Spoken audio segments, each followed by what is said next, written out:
Shalom Aleichem, this is Rabbi Kovacs, and Mishnah Yomi continues through Shas.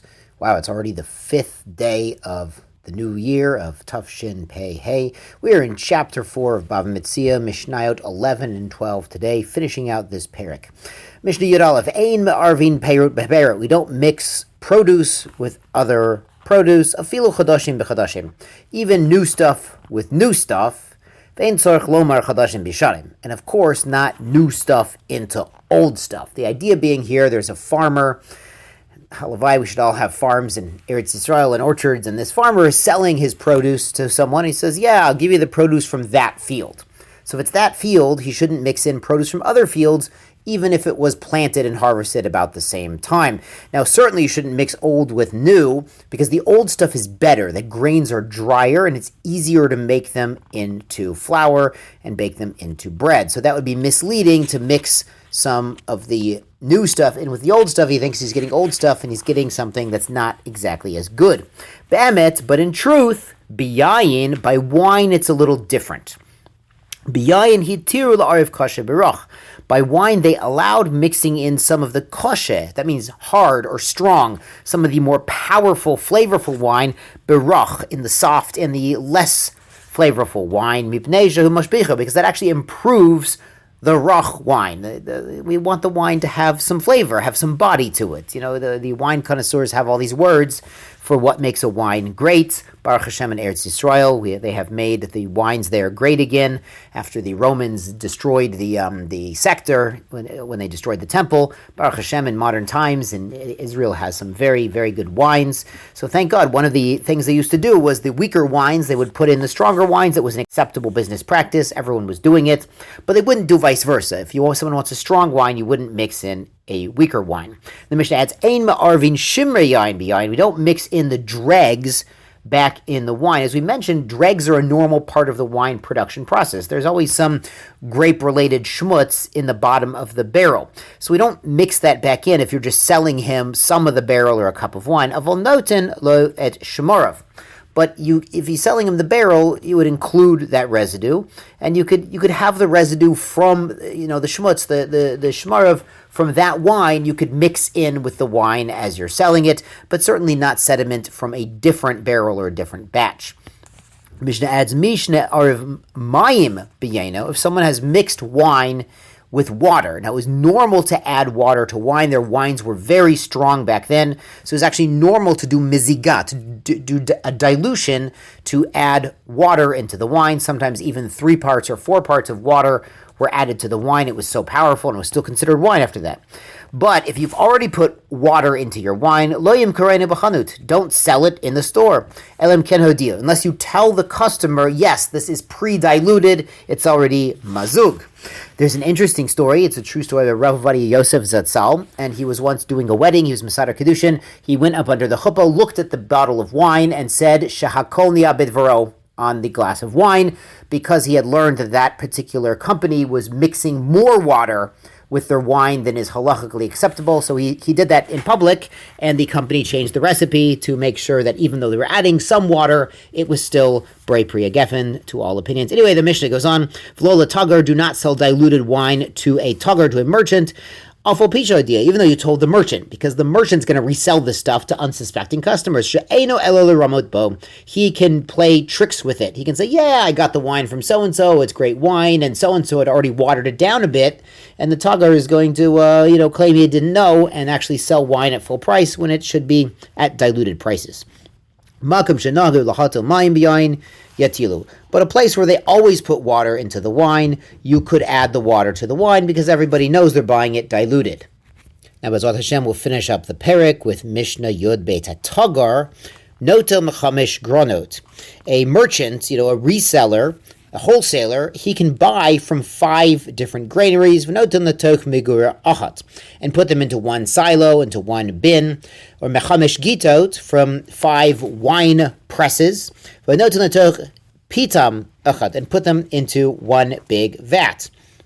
But as long as he's not intending to mix low-quality sources, suppliers, with high-quality suppliers and make people think it's all from the high-quality supplier. The idea is wholesalers always do this. They need to buy from a lot of sources to have enough product to resell, so everyone understands they're getting from various fields, various wine presses that might not be the exact same quality, but again, merchants cannot mislead the customers. It would be a form of ona if they put the good stuff on top and the not so good stuff underneath, and everyone thinks they're buying the best quality merchandise when it's really a mixture. The Mishnah goes on, Rabbi Yehuda says, Lo yecholek hechenvoni klayot vegozim l'tinokot.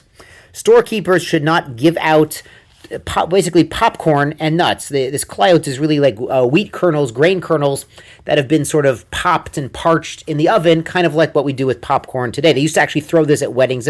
Also, like some people throw popcorn. Though there really is halachic shailas if you should throw food at all because it's wasting food.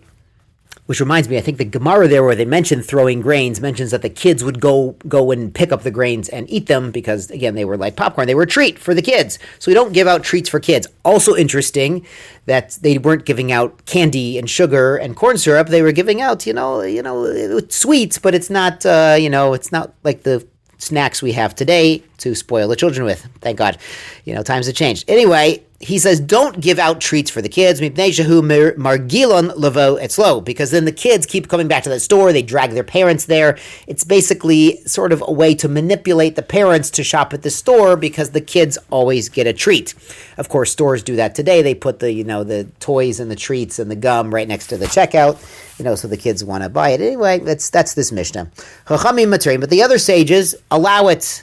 They say, everyone can give out, one guy can give out nuts, the other can give out popcorn, one guy can give out chocolate or honey. He says, every shop can have their own shtick, their own prizes to encourage business. It's good for business. Let them do business in their own way and have their own promotions. Lo yifchot et hashar. A person should not purposefully lower his prices. This is Rabbi Yehuda again. Rabbi Yehuda is basically saying if one merchant lowers his price and all the other merchants have a higher price, then all the customers will go to him and the other guys are going to lose out on parnasa, lose out on business. Well, Chachamim over and the other sages disagree. They say, Zochor Latov. It's a great thing if one merchant lowers his price because then you have price competition among the sellers, and it tends to benefit the consumers if the sellers are trying to outcompete each other to have lower overhead and lower prices. The Gemara does comment we don't want to have one seller corner the market and drive everyone else out of business by having artificially low prices and then raise them after the competitors go out of business. We don't allow that. Now the Mishnah adds, Lo yavor et hagrisin, do not sift the bean shells and waste off of the beans. Divrei Abba Shaul. According to Abba Shaul, now the idea is the beans always have, shells and schmutz and dirt on them because they're beans. And if you clear it off, it really, you're not removing so much of the schmutz. Maybe removing 5 or 10% of the schmutz, but then they would have a markup of 30, 40% because they're nice and clean and they look beautiful, so people would spend more on them. The Chachamim do allow them to clean off the beans and sell them for a higher price, and there's sometimes a convenience for the customer. Modim, but they do agree to Abba Shaul, Shalo Yover Me'al Pi Hamagura, that the shopkeeper shouldn't clean off the beans or really any produce that's at the top of the vat. It's as if he's stealing the eye of the customer. The customer sees this box of very clean, nice lentils or beans. It's beautiful. So he buys a whole bunch of it, and really only the ones on top were clean and the ones on the bottom are mixed with the schmutz. Finally, the Gemara adds, Ein mefarkasin, we do not adorn. I think in modern Ivri that's literally put on makeup. Lo et Adam, not people. For instance, if they're selling an Eved Kanani, they don't want to make him look more muscular or dye his hair to make him look younger than he is. Velo et behema, and not animals. We don't want to fatten them up with bran and water to make them look very puffy and full of meat. Velo et kalim. And also, kalim, we don't want to make them look like brand new if they're used. We don't want to do things that are misleading to the customer. Obviously, if an artisan puts in more work on a kli and it's more ornate, then obviously it's worth more money. But we don't want to do anything that tricks people into thinking that something is better than it is. That's, again, a form of ona. And with that, we close out chapter 4. Tizkulu mitzvot. L'shana tova.